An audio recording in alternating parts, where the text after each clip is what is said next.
다 같이 사도신경 하심으로 우리의 신앙을 고백하겠습니다. 나는 전능하신 아버지 하나님 천지의 창조주를 믿습니다. 나는 그의 유일하신 아들 우리 주 예수 그리스도를 믿습니다. 그는 성령으로 잉태되어 동정녀 마리아에게서 나시고 본디오 빌라도에게 고난을 받아 십자가에 못 박혀 죽으시고 장사된 지 사흘 만에 죽은 자 가운데서 다시 살아나셨으며 하늘에 오르시어 전능하신 아버지 하나님 우편에 앉아 계시다가 거기로부터 살아있는 자와 죽은 자를 심판하러 오십니다. 나는 성령을 믿으며 거룩한 공교회와 성도의 교제와 죄를 용서받는 것과 몸의 부활과 영생을 믿습니다. 아멘. 찬송 433장.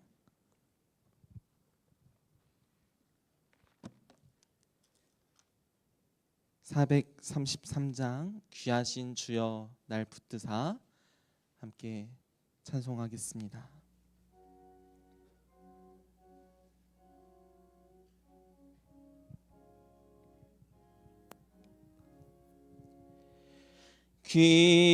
귀하신 주여 날 붙드사 주께로 날마다 더 가까이 저 하늘 나라 나 올라가 구주의 품 안에 늘 안기어 영생의 복 받기 원합니다.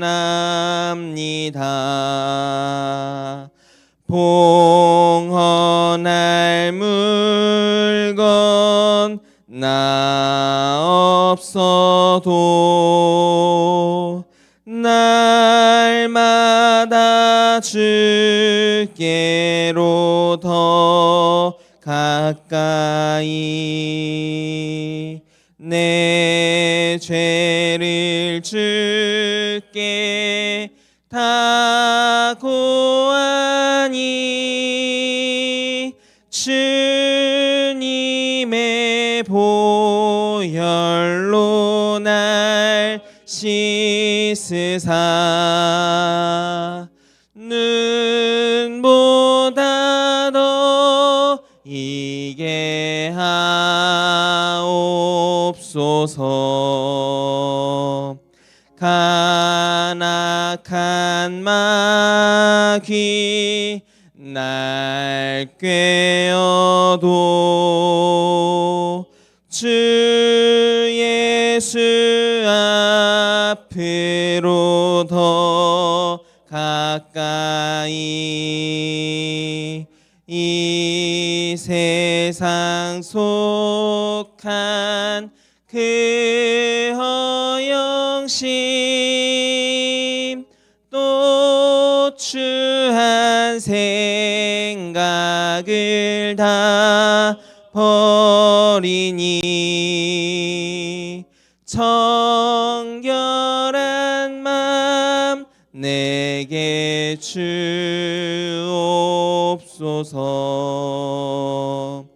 이 세상 내가 살 동안에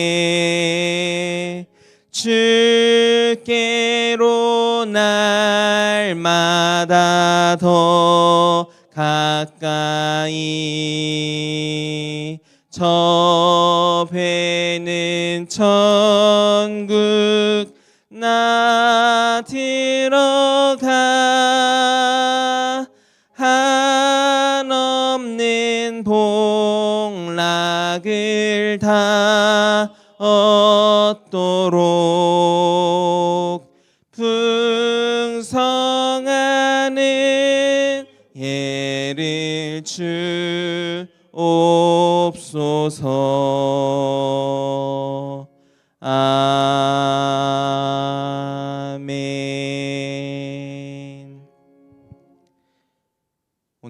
하나님께서 우리에게 주신 말씀은 디모데후서 2장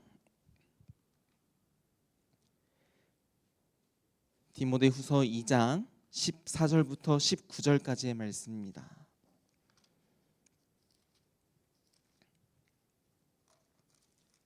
디모데후서 2장 14절부터 19절까지의 말씀 우리 함께 교독하도록 하겠습니다. 신약 344쪽입니다. 디모데후서 2장 14절부터 19절까지의 말씀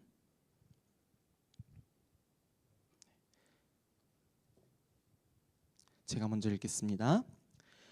너는 그들로 이 일을 기억하게 하여 말다툼을 하지 말라고 하나님 앞에서 엄히 명하라.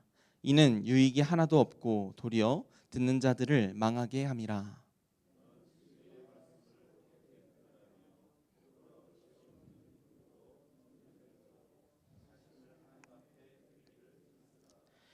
망령되고 헛된 말을 버리라. 그들은 경건하지 아니함에 점점 나아가나니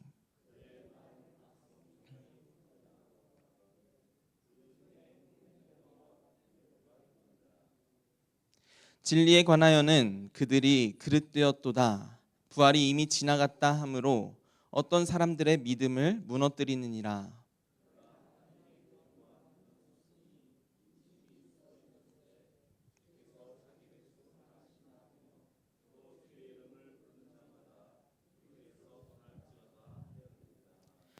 아멘. 저와 저희 아내는 종종 아이들을 데리고 여기 우정아파트 앞에 있는 놀이터로 가서 놀아주곤 합니다. 놀아주곤 하는데요.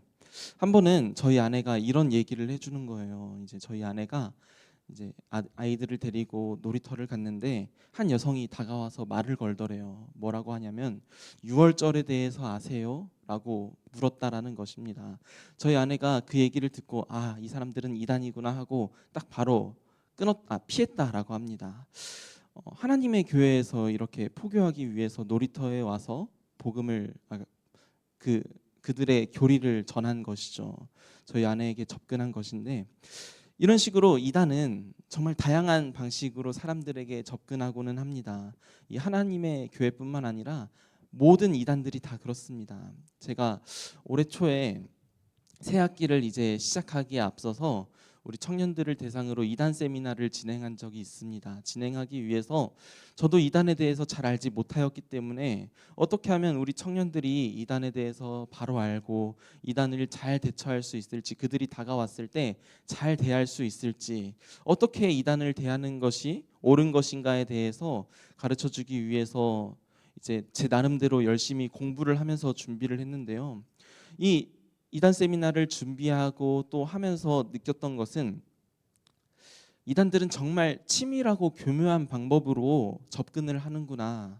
그리고 그 대상이 일반인들을 대상으로 접근을 하는 것이 아니라 우리와 같이 교회를 다니는 성도들을 대상으로 접근한다라고 합니다. 실제로 뭐 신천지라든지 아니면 다른 이단에 빠진 사람들에 대해서 살펴보면 최소 80% 이상의 사람들이 기존에 기성교회 다니던 사람들이었다라고 해요.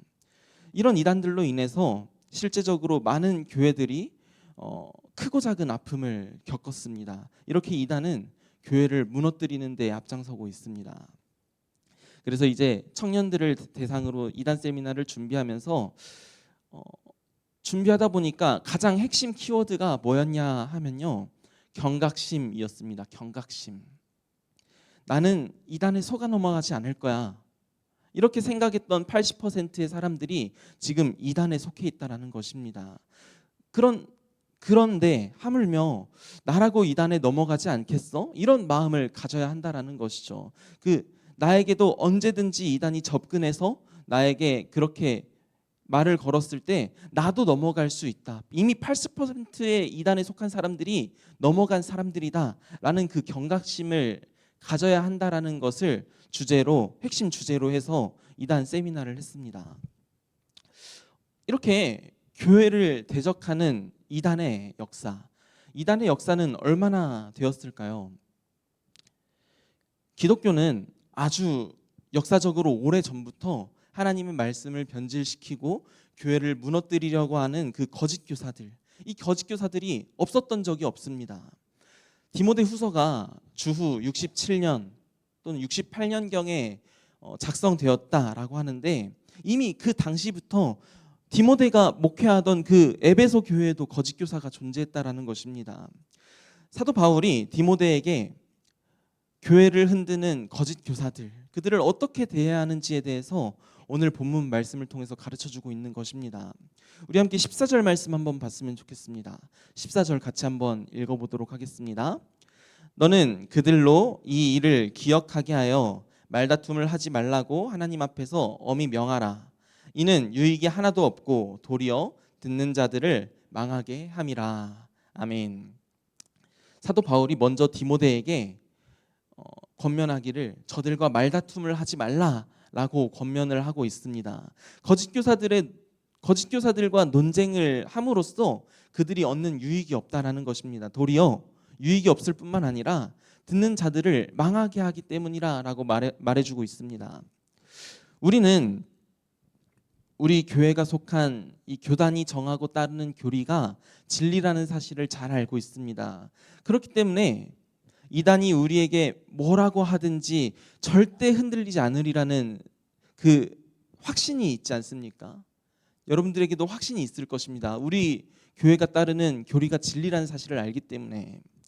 그러면 지금 이단에 속해 있는 이전에 기성교회에 다녔다라고 하는 그 최소 80% 이상의 사람들, 그 사람들은 이 교회의 교리가 진리라는 사실을 그들은 몰랐을까요? 아니요, 그들도 분명히 알고 있었을 것입니다. 교리가 진리라는 사실을 분명히 알고 있었을 거예요. 운전을 한 지 얼마 되지 않은 운전자들이 이제 3개월에서 6개월 정도 운전을 하다가 보면요, 슬슬 그들 마음 가운데 자신감이 붙는다고 합니다. 초보 운전티를 점점 벗어가는 것이죠. 그리고 첫 사고가 보통 6개월에서 1년 사이에 이렇게 난다라고 해요. 그들 마음 가운데 나는 이제 운전할 줄 알아, 초보 운전이 아니야 라고 생각이 들고 이제 좀 잘할 것 같으니까, 자신감도 붙으니까 이제 긴장하지 않은 탓에 사고가 나는 것이죠. 그처럼 신앙생활을 한 지 얼마 안 된 초보 신앙인들이 이런 안타까운 실수를 많이 하게 된다라는 것입니다. 내가 믿는 이 진리가 교리가 진리라는 그 확신이 있으니까, 이 뜨거운 마음과 확신이 있으니까 하나님께서 알려주신 그 진리에 대해서 우리는 딱 거기까지만 알아야 되는데, 알려주신 만큼만 알아야 되고, 감추어진 부분에 대해서는 우리가 모르는 것으로 인정을 해야 되는데, 알 수가 없는 것으로 인정해야 되는데, 그 이상의 궁금증을 가지니까, 호기심을 가지니까 이것으로 인해서 이제 진리에 대한 확신을 가지고 논쟁을 하게 되는 것입니다. 그러다 그 결과로 이단들에게 노출되게 되어지는 것이죠. 왜냐하면 이단들의 거짓 교리는 사람들의 궁금증을 마치 해결해 주는 것처럼 들리기 때문입니다. 그들의 입맛대로 해석하고 그들이 마음대로 지어낸 이 교리를 들었을 때 이것을 듣고 분별할 능력이 없다라고 한다면, 이 해석을 들었을 때 마냥 명쾌한 마음이 들거든요. 마치 이것이 맞는 것처럼 들립니다. 그렇기 때문에 미혹되어지는 것이죠. 이렇게 거짓 교사들의 말을 들음으로 망하게 된다라는 점이 사실 저는 이 말씀을 들으면서 너무 마음이 아팠습니다. 이 당시에 에베소 교회 안에 교묘하게 스며들어온 이 거짓 교사들은 신화와 족보 이야기, 그리스 로마 신화에 대한 이야기를 함으로써 교회를 혼란스럽게 만들었습니다. 이 당시에 그리스 로마 신화는 이 로마 제국 내에 많은 사람들이 받아들이는 주류 종교였기 때문입니다. 그래서 거짓 교사들은 이 신화의 이야기를 끌어들여 와서, 교회로 끌고 들어와서 마치 하나님을 이제 신화 중에 제우스다라고 하면서 이런 식으로 주장을 했던 것이죠. 그 외에도 초대교회에는 많은 이단들로 인해서 이렇게 아픔을 겪었습니다. 그 거짓 교사들이 활동하면서 교인들을 현혹할 때마다 실제로 많은 교회 성도들이 거짓 교사들의 꾀임에 넘어갔다라는 것입니다. 여러분, 우리가 살고 있는 지금 이 시대가 지성이 발달하고 합리적인 것들만 받아들이려고 하는 시대이지 않습니까? 그런데 그럼에도 불구하고 말도 안 되는 이단들의 포교에 사람들이 넘어가고 있다는 것입니다. 이미 미혹되고 있는 사례가 빈번히 나타나는 시대를 우리가 살고 있습니다. 에베소 교회도 분명히 이런 일들이 나타나고 있었던 것이죠. 그렇게 미혹하던 사람들이 있었습니다. 16절과 17절을 보시면 후메네오와 빌레도라고 하는 사람들이 등장합니다. 사도 바울이 그들을 이름을 불러가면서 지목하고 있어요. 그들은 에베소 지역에서 이미 유명했던 거짓 교사들입니다. 그들이 망령되고 헛된 말로 사람들을 미혹하였습니다. 그런데 그들이 하는 이 망령되고 헛된 말 안에는 분명한 오류가 있었습니다. 18절 말씀을 우리 한번 봤으면 좋겠습니다. 우리 18절 같이 읽어보겠습니다. 진리에 관하여는 그들이 그릇되었도다. 부활이 이미 지나갔다 하므로 어떤 사람들의 믿음을 무너뜨리느니라. 아멘. 이 거짓 교사들이 주장하기를 부활이 이미 지나갔다라고 주장을 하고 있는 것입니다. 이러한 주장을 하는 사람들을 영지주의라고 불리는 그 이단들이 그런 주장을 했는데 그들의 주장은 영혼은 선한데 이 육체가 악해서 악한 육체 안에 선한 영혼이 갇혀 있다라고 주장하는 사람들입니다. 그래서 그들은 기독교가 말하는 이 부활을 일부 부인하고 있는 것입니다. 예수님이 오시면 이 악한 육체는 죽고 육신은 죽고 선한 영혼들만 부활할 것이다 라고 주장하면서 기독교 교리의 핵심 사상인 이 부활의 사상을 이제 부인하는 것이죠. 우리가 앞서도 사도신경으로 신앙 고백을 했는데 우리의 신앙을 고백할 때에 몸의 부활과 영생을 믿습니다 라고 고백하지 않습니까? 거짓 교사들의 주장은 이미 예수 그리스도의 제자였던 사도들의 주장과는 명백하게 다른 것이었습니다. 여러분, 이런 식으로 진리의 복음을 왜곡하고 미혹하는 거짓 교사들은 우리는 말도 안 되는 것이라 라고 생각할지라도 이미 많은 사람들의 영이 미혹되었고 어쩌면 우리의 영도 그 미혹하는 영에 의해서 흔들릴 수도 있다라는 그 경각심을 우리가 가져야 된다라는 것입니다. 그러므로 우리가 우리의 믿음을 너무 높은 수준에 있다라고 치부해서는 안 된다라는 것이죠. 그렇게 교만한 마음이 들고 경각심이 사라지는 순간에 초보 운전자들이 안심하다가 사고 나게 되는 것처럼 내 영혼에 사고가 나게 되는 것입니다. 그래서 그리스도인들은 이런 마음이 있어야 되는 것입니다. 언제든지 이단이 내게 접근할 수가 있다라는, 그때 내가 넘어가지 않으리라는 법이 없다라는 그런 경각심을 가져야 되는 것입니다. 내가 뭘 어떻게 해서 어떻게 대처해야겠다 이렇게 마음속에 가지지 말고 그런 사람들이 접근하면 그냥 알겠습니다 하고 피하는 것이 상책이라는 것입니다. 상대해봤자 우리 가운데 나타난 유익은 없다라는 것이에요. 오히려 들음으로 인하여서 망하게 되는 그 일들이 나타나게 될 것입니다. 그래서 우리는 이단들과 논쟁을 피해야 되고 하나님의 말씀이 옳고 하나님의 말씀에 대하여서 들을 때 옳고 그름을 분별할 줄 아는 그 지점이 있어야 된다라는 것이죠. 하나님께서 보여주신 만큼의 그 진리의 말씀에 관하여서는 우리가 철저하게 따르고 그것을 공부해야 될 것입니다. 그것도 공부할 때 뭐 이상한 다른 데 가서 공부하는 것이 아니라 우리 목사님의 말씀을 들으면서 공부해야 되는 것입니다. 목사님께 들음으로써 우리는 배워야 되는 것이죠. 그래서 바울은 15절 말씀과 같이 이렇게 권면하고 있어요. 너는 진리의 말씀을 옳게 분별하며 부끄러울 것이 없는 일꾼으로 인정된 자로 자신을 하나님 앞에 드리기를 힘쓰라.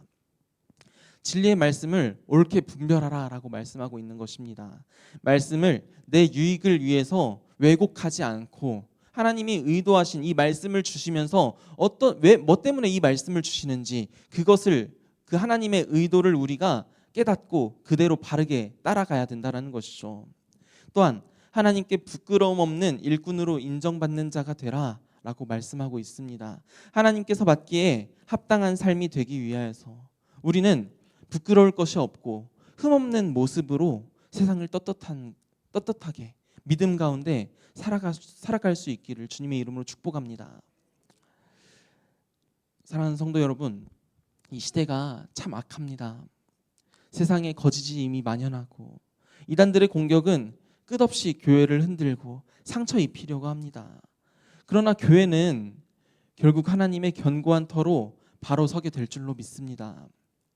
우리 주님께서 우리 성도 여러분들을 인치시고 하나님께서 받으시는 자기 백성으로 삼으시고 거짓되고 혼란한 이 시대에 우리를 굳건하게 보호하여 가실 줄로 믿습니다. 이것을 믿음으로 비록 세상은 흔들릴지라도 예수님과 함께 흔들리지 않는 하나님의 나라 안에 거하는, 그렇게 하나님의 나라 안에 거하며 오늘 하루도 승리하며 살아가시는 그런 저와 여러분들이 다 되시기를 주님의 이름으로 축복합니다.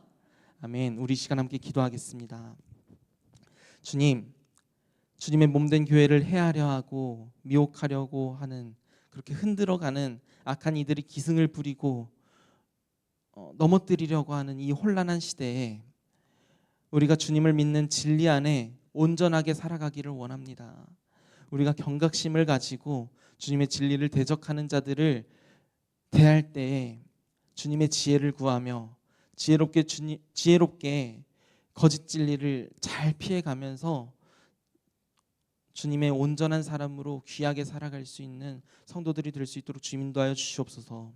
그렇게 오직 주님의 진리의 말씀만이 우리 안에 바로 세워지게 하시고 우리를 거짓된 것으로부터 지켜 보호하여 주시옵소서. 흔들리는 세상 속에서 흔들리지 않는 나라를 구하며 오늘도 믿음으로 주님과 동행하는 하나님의 소유된 백성들 다 될 수 있도록 주님 인도하여 주시옵소서. 감사드리며 예수님의 이름으로 기도드립니다. 아멘. 우리 시간 함께 기도하기를 원합니다. 이 시간 함께 기도하실 때 오늘 하나님께서 우리에게 주신 말씀을 생각하면서 기도했으면 좋겠습니다. 이 시대가 악하고 어두워서 마지막 때의 징조와 같이 거짓 교사들이 너무나 많은데 하나님, 이러한 악한 자들의 공격으로부터 우리 상봉교회를 지켜 보호하여 주시옵소서. 상봉교회가 주님의 진리 되신 하나님의 말씀 안에 온전히 바로 세워지게 하시되 항상 경각심을 가지고 이단으로부터 진리를 지켜나가는 그런 교회 되게 해달라고 기도해 주시길 바랍니다. 또 예배와 신앙의 회복이 우리 교회 안에 온전하게 이루어질 수 있도록 이를 위해서도 함께 기도하기를 원합니다. 예배에 대한 뜨거운 마음을 가지고 사모함으로, 교회를 사모함으로 귀하게 살아낼 수 있는 성도들이 될 수 있도록 기도해 주시고 또 그 외에 각자의 기도 제목을 가지고 기도하시다 자유롭게 돌아가시겠습니다. 함께 기도하겠습니다. 좋으신 아버지 하나님, 참으로 감사드립니다. 오늘 이 시간 하나님께서 주신 말씀을 가지고 우리가 아침에 말씀을 나누었습니다. 아버지 하나님, 그렇습니다. 이 몸된 주님의 몸된 교회를 해하려고 하는 그 이단들이 기승을 부리고 있는 이 시대를 살아가고 있습니다. 그런 악하고 혼란한 이 시대를